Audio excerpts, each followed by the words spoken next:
पाण्डित्यं परमेश्वरि स्तुतिविधौ नैवाश्रयन्ते गिरां वैरिञ्चान्यपि गुम्फनानि विगलद् गर्वाणि शर्वाणि ते स्तोतुं त्वां परिफुल्लनीलनलिनश्यामाक्षि कामाक्षि मां वाचालीकुरुते तथापि नितरां त्वत्पादसेवादरः।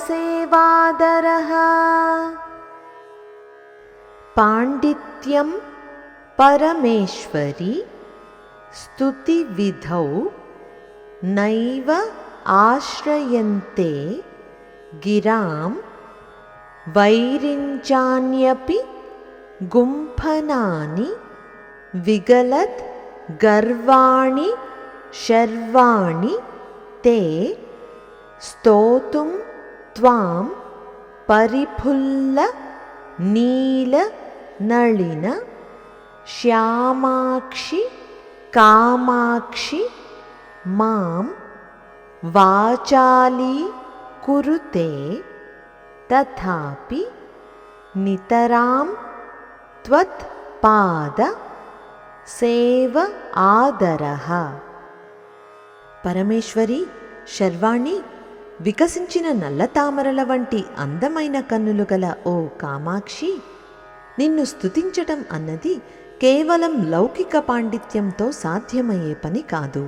నిన్ను స్తుతించే క్రమంలో సృష్టికర్త అయిన బ్రహ్మదేవుని అద్భుతమైన వాక్చాతుర్యము, శబ్దాల కూర్పులు కూడా నీ దివ్యమంగళ రూపాన్ని, మహిమను పూర్తిగా వర్ణింపలేక విఫలమై తమ గర్వాన్ని కోల్పోతాయి.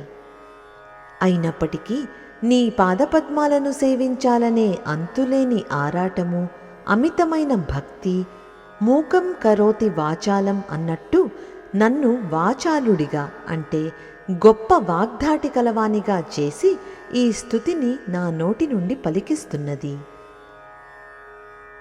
ఇప్పుడు మరొక్కసారి శ్లోకాన్ని చదువుకుందాం.